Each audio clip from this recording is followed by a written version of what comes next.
Hi, it's Jakey again, and I'm back with a guide on augmenting Shoel Gaol armor. I'm going to run through how the augmenting system works, how it was massively improved by the last update, how to prioritize augmenting your armor, and finally, how to unlock all the fights and augmenting, since everyone keeps asking me how to do that. So first, here we have the RP you gain for each vengeance level, and then we have how much RP it costs to rank up each item all the way to rank 20, and then how many fights at the hardest difficulty of V15 for each of those ranks. So I'm going to note the rank 20 from 19 is an extra 4.5 fights at V15, which was ridiculous. I mean, we were looking at, probably over a month to augment a single piece at the rate that we were farming segments. So this was looking to be a very ridiculous amount of time to augment multiple sets. And the massive improvements of the last update we're very excited for. We're actually going to be able to augment things pretty quickly now. Before I move on, let me just point out one other thing here, which is that if you look at the listing on BG, it actually has one minor error, which is that it lists rank 1 is costing 0 RP, which I'm sure is what the formula says. But the problem is, if you trade in an item and don't give at least 1 RP, it won't give you rank 1. So it'll just give you no augment then. So in reality, it ends up costing you 1 RP to get rank 1. And I highly recommend you get rank 1 on every item that you're planning on using. Potentially with the exception of the Nyame gear, since you have to choose which path you're going down. But if you're sure what path you're going on, definitely go ahead and get rank 1, even just after you get a V5 win, because it only costs 1 RP, and you get both one of your first stat and one of your secondary stat for rank 1. So it's actually a very impactful rank, and it's by far and away the cheapest rank. So definitely go ahead and pick up rank 1 on any item you're looking at using.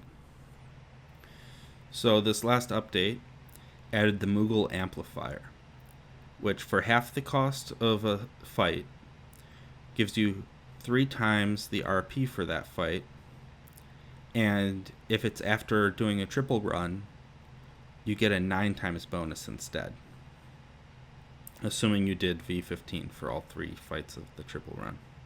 In addition to that, they gave us a 25% segment bonus when we touch the exit on the farming runs. This meant that if we just do 1 fight runs like we normally do now, we're going to be looking at getting our RP 2.5 times faster than before, taking into account the increased segments as well as the bonus from the amplifier. Although it does increase the cost per run, you still end up getting 2.5 times faster RP for the same amount of segment farming that you would do previously. But it gets better. So if you do 3 fight runs purely for the 9 times bonus, potentially not even winning the other 2 fights, you just need to do enough damage to get some RP and survive to the end and time out. So I could foresee strategies of purposely waiting till the time is nearly over, and then you just go in and hit it a few times if you're a party that's really struggling to have enough healing because of the insane job requirements. This is not an unrealistic scenario of you're really just doing it for the 9 times bonus on 1 fight, and you're probably doing like Atonement 1 and 2 mobs for the other 2 fights, and you're just trying to survive and get the 9 times bonus on the fight that you actually care about, which will be either Bumba or possibly some Atonement 3 NMs. But that's even better. That gets you to 3.2 times bonus, ignoring the RP from the other 2 fights, which you'll probably get at least some. You have to get at least some. So you'll actually be getting more than that, but it might be for fights you don't care about. But the fight you do care about, you're looking at 3.2 times faster RP if you're doing 3 fight runs. Now, if your group's really on top of things and you can actually work out how to do 3 fights that you actually all care about, and you're using amplifiers on all 3 fights, then your overall RP rate is 4.167 times faster than before the update. I mean, for Final Fantasy XI, you're telling me over 4 times faster? That's insane. So, very excited about this update. I mean, we needed some improvement because we were looking at it taking a very, very long time to augment all this new gear. But I almost wonder if they overdid it. I mean, this is going to have us done so much faster. So it turns out I have a bit of a correction to make here, and potentially an exploit that I think Square Enix is going to have to fix. The Moogle Amplifier apparently actually doesn't give you 3 times RP. Instead, it adds 2 times the full RP of a win, even if you didn't win, as long as you survive to the end to get some RP.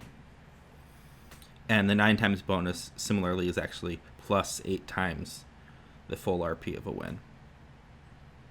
This means you can potentially not bother trying to win at all. And it means you can do triple runs with the 3 NMs you're most interested in. You can do Bumba and 2 Atonement 3 NMs if you want.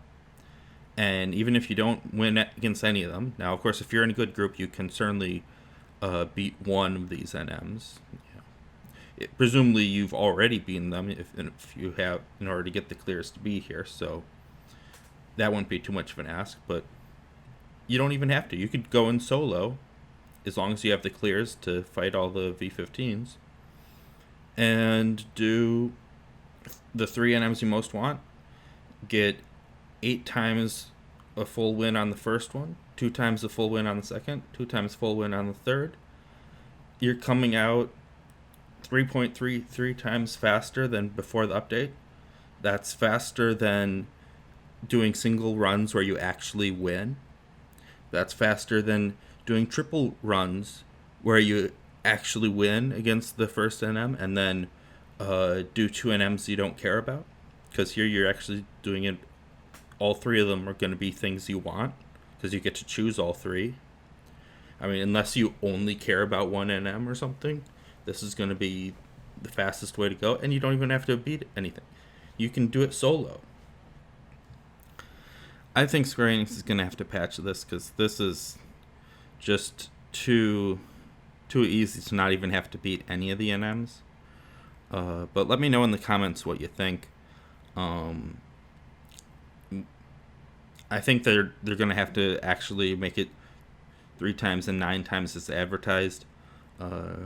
Clearly someone over at Square Enix is not very good at math and doesn't understand that adding 2 times of a full win instead of just 3 times whatever you actually did earn are 2 very different things. And this is incredibly exploitable. So here, I've looked at the last few ranks of each piece of armor, and I'm going to go through each armor set. And I've highlighted places that I think you should probably prioritize towards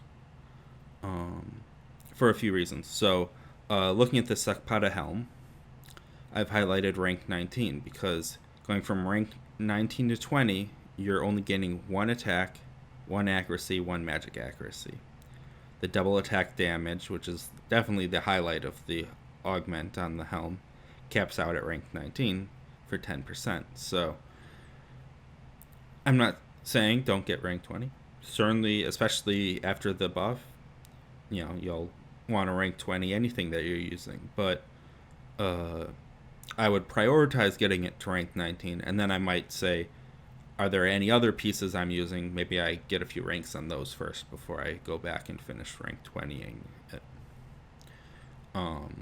And rank 17 on the hands is where the store TP caps out. And again, you're just gaining attack and accuracy each level. Attack and accuracy are good, but the store TP is definitely the highlight again here. And when going from 19 to 20 is 4.5 fights before all the new bonuses, well, you might be able to, if say you're also using the legs, maybe you can get several levels for that same amount of RP. Now once that's rank 19, go ahead, get that rank 20. Okay, looking at the Gleti set, highlights here is the counter on the mask, rank 19. Counter actually a kind of cool defensive stat. Double attack on the body, again rank 19, 7%, quite good. And store TP plus 5 on the hands at rank 17.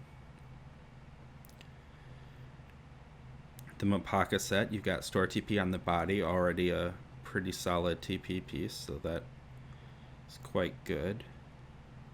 Triple attack damage on the hands. Now it's my understanding that only counts towards melee attacks and not weapon skills, so that's not something I've tested, but that's what I've heard. Not quite as exciting on weapon skills, but still quite good for TP, especially since the entire set already has triple attack on it, and most of the jobs that can use this set can use the Kenda +1 set for even more triple attack potentially. So it's pretty good. This was actually my top priority on the set, though, is the hose. 5 physical damage limit at rank 17, that caps out. It's really good for TP, it's really good for weapon skills.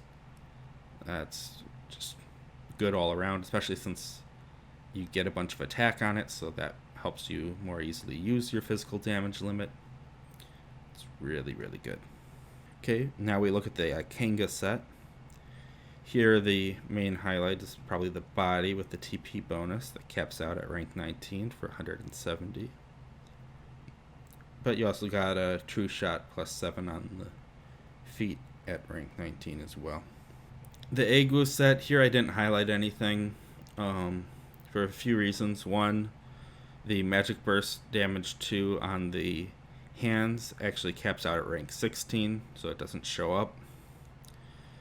And 2, you're augmenting it as much for the magic attack bonus, which you're getting every single level, as anything else.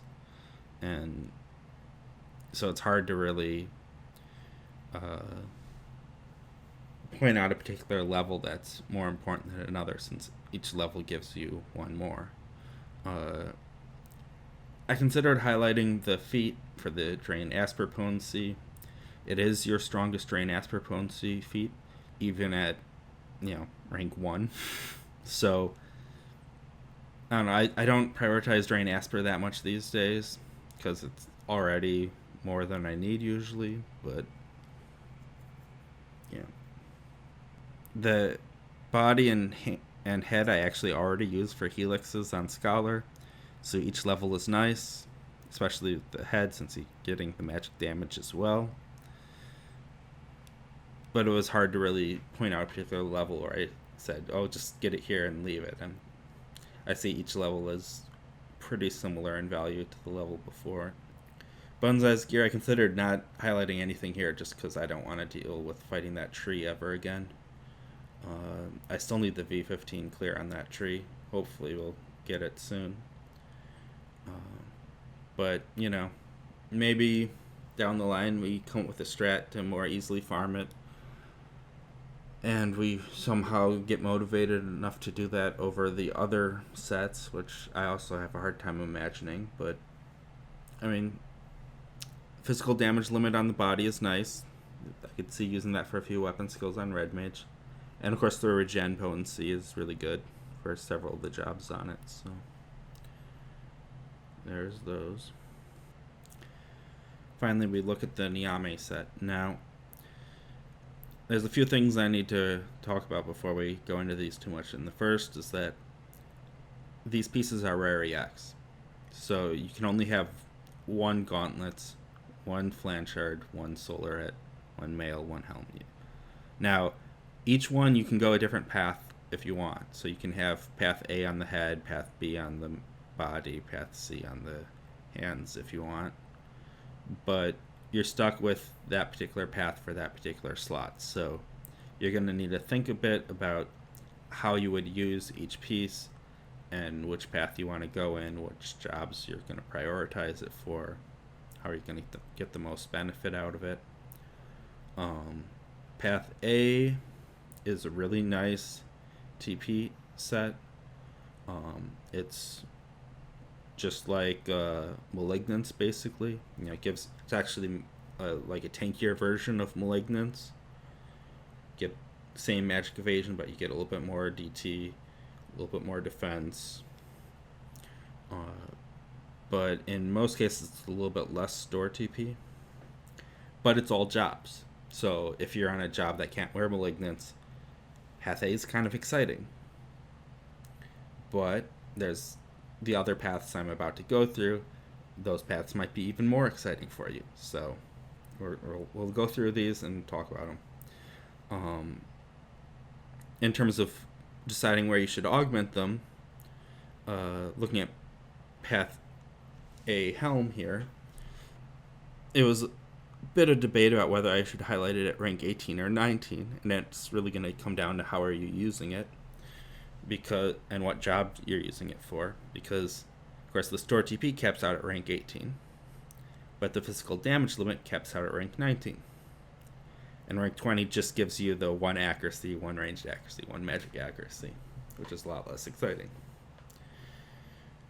Now, some jobs will benefit a lot from that physical damage limit in their TP set. That's going to increase their white damage. Some jobs are severely attack starved and might not notice that at all. So, yeah. You probably want to stop it at 18 or 19 and until you catch up other pieces, but that's going to depend up to you. The body, the store TP capped out at 19, but the physical damage limit capped out at 20. Similar kind of situation there. And you see, similar situations across the board. There's a lot of kind of repeats in how the augmenting works along the Nyame path, where the body and the legs are pretty much the same, and then the helm, gauntlets, and feet are basically the same as each other as well. Okay, looking at Path B. This is probably the most hyped up path, and with good reason. It's amazing for a lot of jobs, especially jobs that lacked in good weapon skill damage pieces previously, and for weapon skills such as hybrid weapon skills, because you got to remember the Nyame set already has magic attack bonus on it, as well as accuracy and attack, so adding weapon skill damage on top of that and double attack and even more attack, just amazing. So looking at the helm again, rank 19 of the helm is actually like amazing because you get both, you get the attack like every other level, but you also get 1 weapon skill damage and 1 double attack, and that's the cap for both the weapon skill damage and the double attack. And so you have this amazing rank 20, and then rank 20 is just 1 more attack and range attack and nothing else.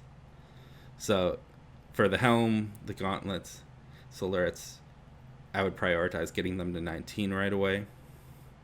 Again, you'll eventually want to get them all to 20, but just helping with prioritization. And then looking at the body and the legs, they have same situation as each other, where the weapon skill damage caps out at 19, but you get an extra double attack going to 20. And so I didn't highlight anything there for a few reasons. One, double attack's still good for most weapon skills, even if it's a weapon skill that benefits more from the weapon skill damage. But also, for a lot of jobs, you're still going to want to use this as your DT set, even if you've augmented it this way so that you can use it for weapon skills for another job, or even on that same job. And the double attack is going to help a ton with your TPing in it when you're using it as a DT piece. Now, before I overhype Path B here, I should note Nyame's base strength and dex, as well as a few other stats, are fairly low, which hampers the strength of this set for weapon skilling.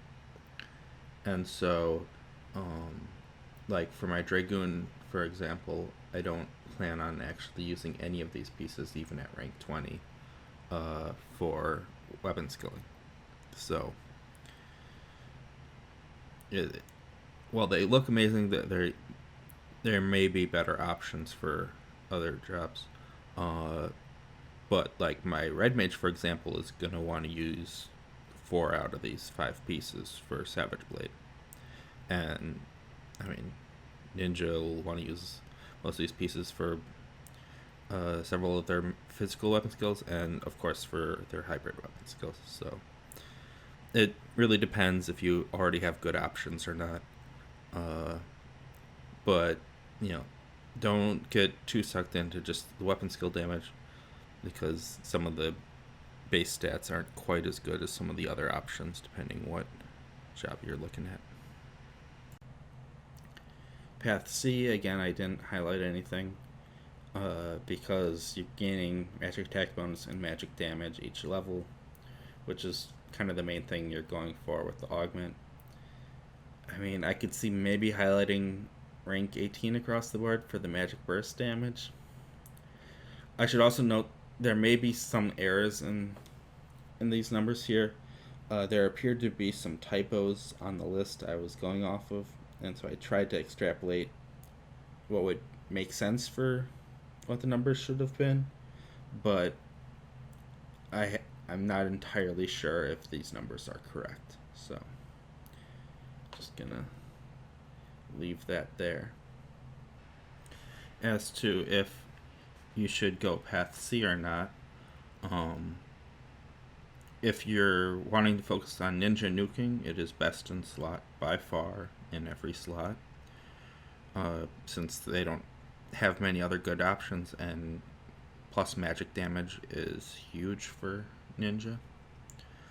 For mages, I mean, it should be pretty comparable to the Agwu set,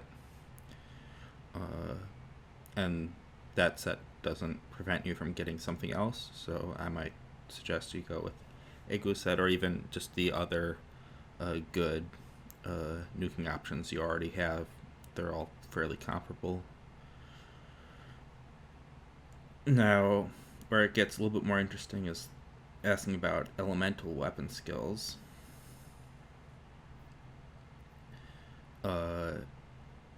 Do you go path B or path C for an elemental weapon skill? Well, I think C is generally slightly better, but they're pretty darn close, and it's gonna depend a lot on your set, because weapon skill damage is a multiplier in those as well. Of course, the MAB is quite good. Optimal might even be a mix and match. I'd really have to run the numbers there. And of course, there's, depending what job you're talking about, they may have some other pieces that are also pretty comparable. Path D, I didn't highlight anything because I can't imagine using Path D for any job.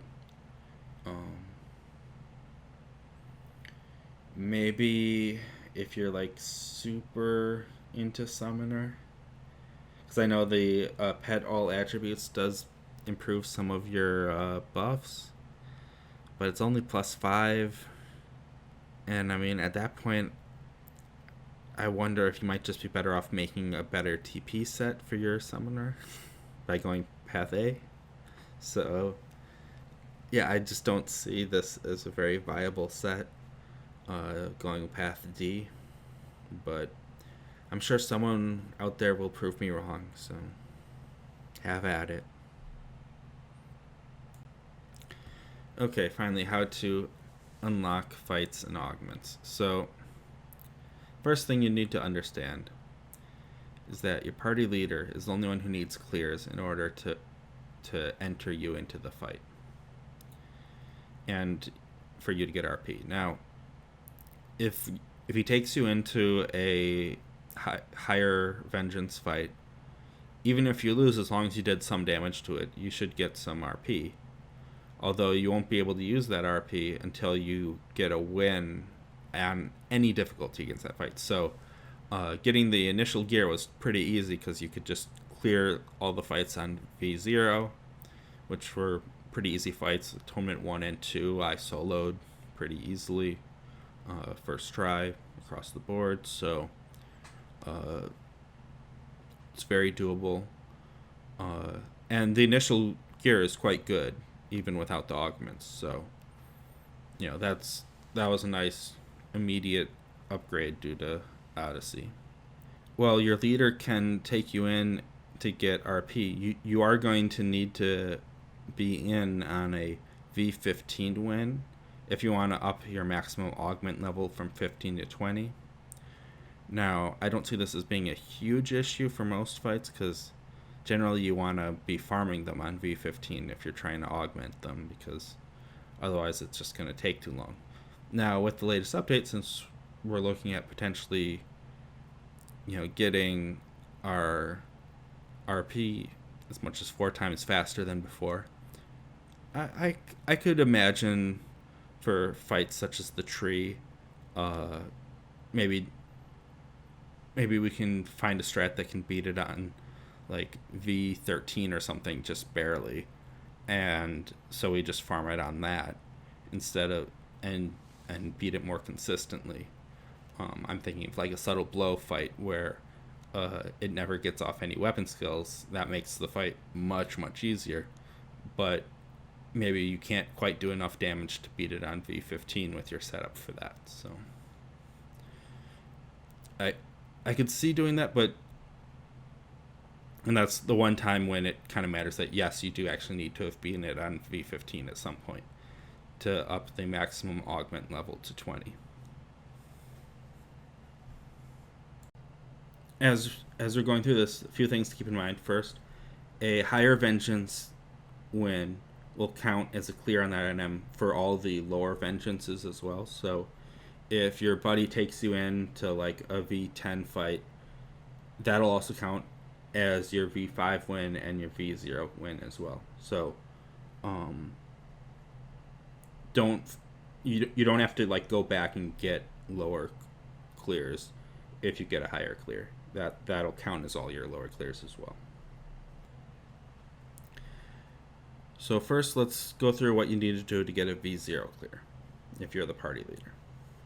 So party leader needs to have been all the lower atonement NMs up to the atonement of the NM in question. So if you're talking about an atonement 3 NM, they need to have been every atonement 1 and every atonement 2 NM. Pretty simple, pretty straightforward. Okay. And if you wanted to do Bumba, the atonement 4 NM, then you need to have been all of atonement 1, atonement 2, and atonement 3 NMs. And any clear will work for that. Now, if you're trying for any level of vengeance above V0, well, now it gets complicated. So the party leader needs to have, again, been all the lower atonement NMs, but he also needs to have been them on the difficulty that you are attempting.